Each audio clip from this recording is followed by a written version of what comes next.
Subscribe now and press the bell icon. Never miss an update.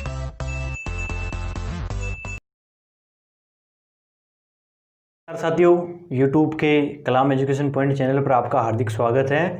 आज हम लोग navy और एयरफोर्स के बारे में बात करेंगे।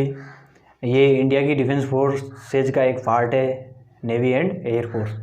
अगर किसी का सपना है नेवी एयरफोर्स ज्वाइन करना, तो उसको पेपर देना होता है और उसके बाद फिजिकल देना होता है और सीधी ट्रेनिंग के लिए बुला लिया जाता है। बहुत ही अच्छी जॉब है, प्रेस्टिजियस जॉब है और हर किसी का सपना होता है। जो साइंस बैकग्राउंड वाले होते हैं वो तो अक्सर, जैसे राजस्थान जैसे स्टेट से, तो हर कोई का सपना होता है नेवी एयरफोर्स। और अगर बात करें हम नागौर की, तो वहाँ पर तो हर किसी इसी के पीछे पड़े रहते हैं। तो एयरफोर्स की हम लोग सबसे पहले बात कर लेते हैं। तो एयरफोर्स में ग्रुप होते हैं। टेक्निकल को बोला जाता है x group, and non technical होता है वो होता है वाई ग्रुप। एंड अगला होता है एक्स एंड वाई दोनों। अगर दोनों को देना चाहे, बाद में चॉइस रहे ताकि कौन सा लेना चाहे, तो उसके लिए एक्स प्लस वाई दोनों होते हैं। तो सबसे पहले हम एक्स ग्रुप की बात करते हैं। तो एक्स ग्रुप के लिए साइंस से होना चाहिए और मैथ और फिजिक्स उसके 12th में वो होना चाहिए, यानी कि एक विषय के रूप में होना चाहिए फिजिक्स और मैथ। और वाई की बात करें तो वाई के लिए आर्ट्स या कोई भी, हर कोई अप्लाई कर सकता है वाई के लिए। और एक्स वाई के लिए ज़रूरी है कि दोनों शर्तें पूरी होनी चाहिए, यानी कि मैथ वाला दे सकता है मगर ये नहीं दे सकता।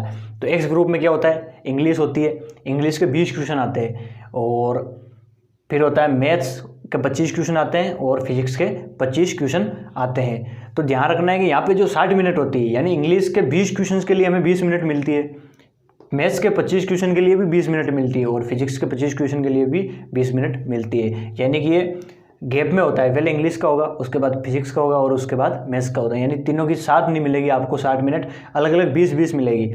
तो वाई वालों के लिए रीजनिंग एंड जनरल अवेयरनेस के आते हैं 30 क्वेश्चंस और एक इंग्लिश का आते हैं 20 क्वेश्चंस और 50 नंबर का टोटल होता है। ये 70 नंबर का होता है और 45 मिनट मिलती है यहाँ पे। तो ये होता है वाई ग्रुप के लिए। अब एक्स एंड वाई दोनों, तो एक्स वाई दोनों के लिए जैसे यहाँ पे 70 है तो यहाँ 20 नंबर इंग्लिश के हैं, यहाँ पे भी 20 नंबर इंग्लिश के हैं, तो टोटल 120 होंगे। तो इंग्लिश वाले एक बार माइनस हो जाएंगे तो 100 नंबर का ये होता है और 85 मिनट मिलती है, यानी 20 मिनट इंग्लिश वाले कॉमन होने की वजह से यहाँ 85 मिनट मिलती है। तो अगर कोई एक्स और वाई दोनों देता है और वो क्वालिफाई करता है, तो उसको लास्ट में ज़रूरी नहीं है कि जो एक्स वाई वो चाहता है वही ले सकता है, यानी उसको कोई भी दिया जा सकता है, यानी कि एक्स भी दिया जा सकता है और वाई भी दिया जा सकता है। तो ये हो गया एयरफोर्स। जैसे आपने एक्स और वाई की कट ऑफ आती है, आप कट ऑफ को पार कर लेते हैं तो आपको फेज सेकंड, यानी कि जो फिजिकल टेस्ट होता है उसके लिए बुला लिया जाता है।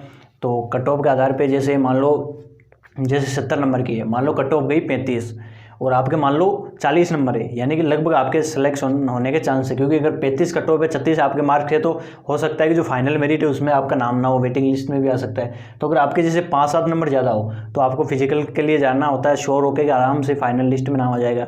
तो फिजिकल टेस्ट के लिए क्या होता है, जैसे हम लोगों को कहीं पे भी कॉल लेटर दे दिया जाता है, इतनी तारीख को जाना है और इतनी बजे रिपोर्टिंग सुबह ही होती है, लगभग 4:30 बजे के आसपास रिपोर्टिंग। और उसके लिए जो होता है वो, जैसे ये क्लियर होने के बाद जहाँ पे वहाँ पे हम लोग जाते हैं तो फिजिकल टेस्ट के लिए होता है, सब कुछ फॉर्म वगैरह भरना होता है पहले। तो उसके लिए सबसे पहले होती है रनिंग, यानी कि 6.5 मिनट में रनिंग पूरी करनी होती है 1600 किलोमीटर।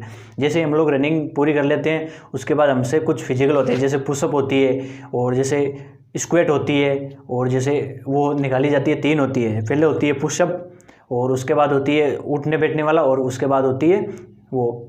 तो ये 3 हो जाती है और वो होने के बाद हम लोगों को क्या होता है, 2-3 टेस्ट होते हैं वहाँ पे। जैसे वो नॉर्मल टेस्ट होते हैं, सिचुएशन रिएक्टेंट टेस्ट, तो उसके लिए 30 मिनट मिलती है, 45 क्वेश्चन होते हैं वहाँ पे। जो 45 क्वेश्चन होते हैं वहाँ पे ज़रूरी होता है कि एक भी क्वेश्चन छूटना नहीं चाहिए। अगर आपने 45 में से 44 भी किए और सारे के सारे सही है लेकिन एक भी छोड़ दिया, तो वहाँ पे आपको आउट कर दिया जाएगा।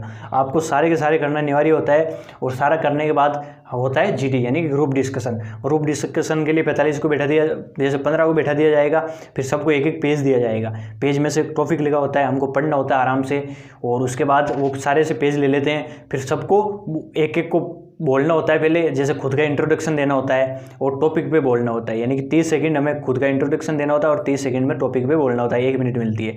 फिर सारे बोल देंगे और उसके बाद सबको एक साथ डिस्कशन के लिए बोला जाता है। उसके बाद जैसे इनिशिएटिव केयर अलग अलग 50 नंबर देते हैं, वो उस आधार पर जीडी में पास करते हैं। तो जो लोग जीडी में पास हो जाते हैं उनको आगे मेडिकल के लिए रोक लेते हैं, वहाँ पर फॉर्म भरवाते हैं, फिर मेडिकल के लिए दे देते हैं कॉल लेटर। और जो जीडी में आउट हो जाते हैं उनको वहाँ पर बाहर निकाल दिया जाता है। कुछ लोग दौड़ में आउट हो जाते हैं, कोई पुशअप में हो जाता है, कोई स्क्वेट में हो जाता है। तो इस प्रकार जो सेलेक्ट नहीं होते हैं उनको वापस भेज दिया जाता है, और जो सेलेक्ट हो जाते हैं उनको मेडिकल के लिए मतलब मेडिकल के लिए बोल देते हैं, जैसे वहाँ पे आपको कहाँ जाना है, जैसे अम्बाला जाना है, भोपाल जाना है, उस प्रकार।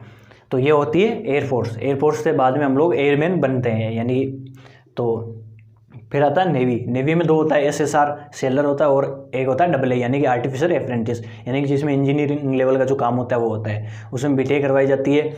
तो इसमें इंग्लिश होती है, साइंस होती है, मैथमेटिक्स होती है और जनरल नॉलेज होता है। इसमें 100 क्वेश्चन आते हैं और 100 मार्क्स होते हैं, यानी एक क्वेश्चन 1 नंबर का होता है, और 60 मिनट मिलती है, यानी कि 1 घंटा मिलता है। ये हिंदी और इंग्लिश दोनों में होता है, यानी हिंदी में भी क्वेश्चन होते हैं, इंग्लिश में आप जो चाहे उसमें दे सकते हैं, बाइलिंगुअल होता है। तो इस प्रकार ये होता है। फिर इसकी भी कट ऑफ आती है 100 में से। जो सेलेक्ट हो जाते हैं उन्हें PFT यानी फिजिकल टेस्ट के लिए बुला लिया जाता है। और सेम इसी प्रकार जैसे यहाँ पे 1600 मीटर 7.5 मिनट मिलती है, वही लगभग फिजिकल सेम होता है। अगर जो पास हो जाते हैं, यहाँ पे GD नहीं होता है, ध्यान रखना यहाँ पे GD नहीं होता है। जो फिजिकल पास कर लेते हैं उन्हें मेडिकल के लिए कोलेटर दे दिया जाता है। तो यह नेवी और एयरफोर्स का सिलेबस, और आप बेस्ट ऑफ लक। हम आशा करते हैं कि आप ज़रूर नेवी एयरफोर्स में सेलेक्ट होकर देश की सेवा करें इसी जज्बे के साथ। जय Hind. Subscribe now and press the bell icon. Never miss an update.